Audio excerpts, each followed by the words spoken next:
Hi friends, Rita की रसोई में आपका स्वागत है। आज हम आपके लिए व्रत स्पेशल पराठा लेकर आए हैं। ये पराठा हमने आलू से बनाया है। आलू का पराठा है व्रत के लिए। और देखिए कितना सॉफ्ट पराठा बनकर तैयार हुआ है। तो और झटपट बन जाता है, इसे मेहनत भी नहीं होती है आलू का पराठा बनाने के लिए। हमने स्टफ़ भी नहीं किया है। आप देखिएगा कि हमने इसमें क्या क्या चीज़ें डाला है। तो चलिए देखते हैं कि व्रत वाला आलू का पराठा कैसे बनाया जाता है।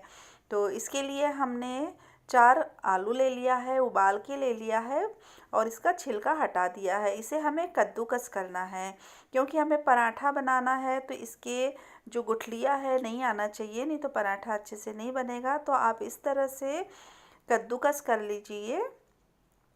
इस तरह छोटा टुकड़ा भी है तो उसे भी कद्दूकस करिए। उसमें मत जाने दीजिए, उससे पूरा हाथ से आप ऐसे इस तरह से मैश कर दीजिए। और हमें चारों आलूओं को कद्दूकस करके इसे तैयार कर लेना है। ये जो पराठा बनता है बहुत ही बढ़िया बनता है। इसे आप दही के साथ में, रायते के साथ में, चटनी के साथ में, जो हरा धनिया और हरी मिर्च की व्रत वाली चटनी बनती है, आप उसके साथ भी इसे ले सकते हैं। तो ये देखिए हमने ये पूरा कद्दूकस कर लिया। इसमें 2 से 3 हमने हरी मिर्च बारीक बारीक कट करके डाला है। आप अपने स्वाद अनुसार डाल सकते हैं। अदरक डाल दिया है, थोड़ा सा 1 इंच टुकड़ा हमने कद्दूकस करके डाल दिया है। और खूब सारा हरा धनिया डाला है। बहुत बढ़िया स्वाद आता है हरा धनिया का। व्रत में आप जो भी चीज़ नहीं खाते हैं वो आप स्किप कर सकते हैं। ये हमने जीरा पाउडर डाला है और व्रत वाला ये नमक डाला है हमने 1 टीस्पून। ये हमने फली दाने का पाउडर लिया है, 4 टेबल स्पून डाला है। फली दाने को भून के उसका छिलका हटा लिया है और उसे हमने मिक्सर ग्राइंडर में पीस कर डाल दिया है। और ये है राजगीरा का आटा, हम व्रत वाला राजगीरा का आटा। आप इसके जगह कुट्टू का आटा या सिंघाड़े का आटा भी ले सकते हैं। आप ये आटे की जगह साबूदाना पाउडर भी डाल सकते हैं। साबूदाने को अच्छे से पीस लीजिए और उसे छान के फिर आप डो लगाइए। डो को थोड़ा ढीला लगाइए, साबूदाना क्योंकि पानी एब्जॉर्ब करता है। और उसे तुरंत हमें पराठा नहीं बनाना है, उसको 15-20 मिनट के लिए रेस्ट करने रखिए। जो हम ये पराठा बनाएंगे तो इसे तुरंत ही बना सकते हैं। और ये हमने थोड़ा और बच गया था तो ये भी आटा मिक्स कर दिया है। जितना हमें डो लगाने के लिए आटा चाहिए उतना ही लेना है, पानी नहीं डालना है। थोड़ा सा हमने हाथ में घी लगा लिया और इसे चिकना कर लेते हैं। और हम इसके तुरंत ही इसके पराठे बनाकर तैयार करेंगे। इसे रेस्ट कराने की भी आवश्यकता नहीं है, अगर आपको बाद में बनाना है तो बना सकते हैं। चलिए अब हम इससे पराठे बना लेते हैं। अगर आप साबूदाना यूज़ करते हैं तो उसे आप 20 से 25 मिनट के लिए रेस्ट करा लीजिए, उसके बाद ही आप पराठे बनाइए। तो हमने ये राजगीरा का आटा ले लिया है परतन के लिए और एक लोई ले लेंगे। पतले पराठे अगर आपको थोड़े मोटे बनाना है, पतले बनाना है, इससे पतले पराठे भी बनकर तैयार हो जाते हैं।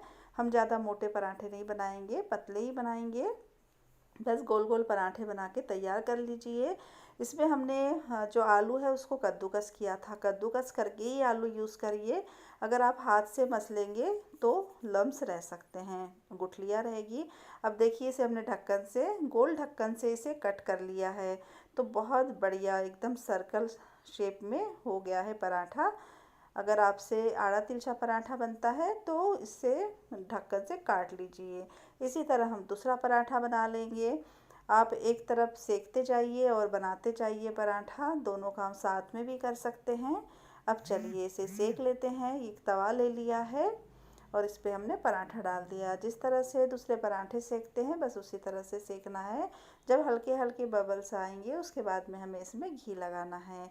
हमने 1 टीस्पून ऊपर से घी लगा दिया है। आपको कम यूज़ करना है तो कम भी घी लगा सकते हैं, तेल या घी आप कुछ भी यूज़ कर सकते हैं। और इस तरह से हमने ऊपर नीचे से अच्छी तरह से पराठे को सेक लेंगे। हल्का हल्का दबा दबा के पराठा सेक कर तैयार करेंगे। बहुत ही टेस्टी पराठा लगता है। आप इसे हरा धनिया, हरी मिर्च की चटनी के साथ भी खा सकते हैं या दही के साथ खा लीजिए या रायता बना। इसके लिए हम बहुत अच्छा रायता बनाएंगे इसके साथ में आपको खाने के लिए। तो देखिएगा कि हम आगे कैसा रायता बता रहे हैं आपको। बहुत बढ़िया लगता है वो रायता। इस तरह से हमने सारे पराठे से सेक सेक के तैयार कर लेंगे। आपको जितने पराठों की आवश्यकता है उतना सेक लीजिए, बाकी का मटेरियल आप फ्रिज में भी रख सकते हैं। उतने मटेरियल में हमारे 8 से 9 पराठे बनकर तैयार हो जाते हैं। और देखिए कितने सॉफ्ट पराठे बनकर तैयार हुए हैं। आप इसे बना के रख लीजिए, जब खाना है तो गरम करके भी खा सकते हैं। तो देखिए ये पराठे बन गए हैं। अब हम आपको रायता बताएंगे कि हमने रायता कैसे बनाया है। रायता बनाने के लिए हमने 1 कटोरी दही ले लिया है और इसे अच्छी तरह से फेंट लिया है। जब भी आप रायता बनाइए तो दही को अच्छी तरह से फेंट लीजिए। अब हम क्या करेंगे, हमने आधा एप्पल लिया है, इसे छील लिया है और इसके बारीक बारीक पीसेस कर लिया है। आप एप्पल की जगह गाजर भी ले सकते हैं, ककड़ी भी ले सकते हैं और बीटरूट भी ले सकते हैं। उसे भी आप कद्दूकस करके डाल सकते हैं। एप्पल को कद्दूकस नहीं करना है, हमने बारीक बारीक कट कर लिया है। और इसमें हमने काली मिर्च पाउडर डाल दिया है आधा टीस्पून, और हरा धनिया डाल दिया है थोड़ा। थोड़ा सा सेंधा नमक डाल देंगे जो व्रत में लेते हैं। और आपको अगर पीसी शक्कर डालना है तो आप शक्कर भी डाल सकते हैं। वैसे एप्पल मीठा होता है इसीलिए मैंने शक्कर नहीं डाला है। दही थोड़ा स्वीट ही दही था तो मैंने शक्कर का यूज़ नहीं किया है। थोड़े हमने ऊपर से अनार के दानों से इसे सजा दिया है और बहुत ही स्वादिष्ट रायता बनकर तैयार हो गया है। इन पराठों के साथ में ये रायता बहुत बढ़िया लगता है। तो इस व्रत में आप ये पराठा ज़रूर बनाइए। ये पराठे को आप नॉर्मल आटा जैसे गेहूं के आटे के साथ भी गूंद के बना सकते हैं जब व्रत ना हो तो इस तरह से पराठा बहुत स्वादिष्ट लगता है और रायते के साथ में आप इसे सर्व कीजिए। तो इस तरह से आप आलू का पराठा और एप्पल का रायता बनाइए।